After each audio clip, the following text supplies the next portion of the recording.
Rus tili bo'yicha sertifikat olishga qiynalyapsizmi? Unda biz sizga yordam beramiz. Bundan tashqari, reyestrdan chiqarish va patent olishdagi boshqa muammolarni hal qilamiz. Xizmat haqqi esa ish bajarilgandan keyin amalga oshiriladi. Murojaat uchun WhatsApp va imo orqali bog'lanishingiz mumkin. Bahodir Jalolov faoliyatdagi eng qiyin va kuchli raqibga qarshi jang qiladi. Bahodirning raqibi Bahodir haqida qattiq gaplarni gapirdi. Assalomu alaykum do'stlar, e'tiboringiz markazida Uzbox kanali. To'liq ma'lumotlarni video davomida bilib olishingiz mumkin. Qaytgancha videoni boshlashdan oldin bir dona like bosib qo'yishni unutmang. Tayyor bo'lsangiz biz boshladik.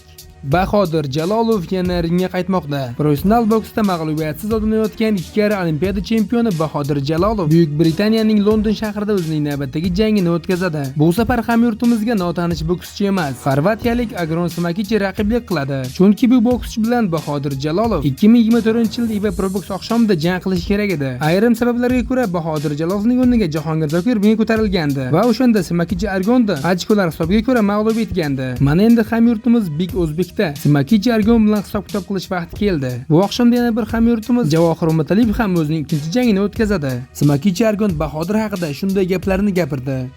Smakichi, sen faoliyating davomida kuchli raqiblarga qarshi jang qilgansan. Anthony Joshua, Tyson Fury, shu kabi kuchli nomdor bokschilarga qarshi jang qilgansan va ularga sparring sherik ham bo'lgansan. Sen Big O'zbek bilan 2024-yilda jang qilishing kerak edi. Lekin bu jang endi bo'lyapti. Sen bunga qanday fikr bildirasan? 2 karra Olimpiada chempioniga qarshi jang qilish senga qiyin emasmi? Yaxshi savolni berding. Men Bahodir bilan jang qilishimiz kerak edi, ammo jangdan qochgan va men boshqa bir o'zbek jangchisidan jang qilganman. Ammo o'shanda imkoniyatni boy berganman.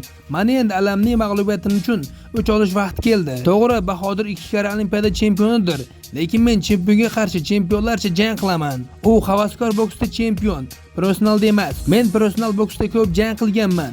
Men undan ko'ra mahoratliroqman. Bahodir shu paytgacha mag'lub bo'lmagan va nakantga uchramagan. Men uni mag'lub etaman va uni nakantga uchrataman. U faoliyatda menda qolgan jangchilar bilan jang qilmagan va men uni nakant qilaman. Bahodir aslida havaskor boksga moslashgan, professionalda emas. Endi u jangdan qocha olmaydi va men uni ringda tutib olaman.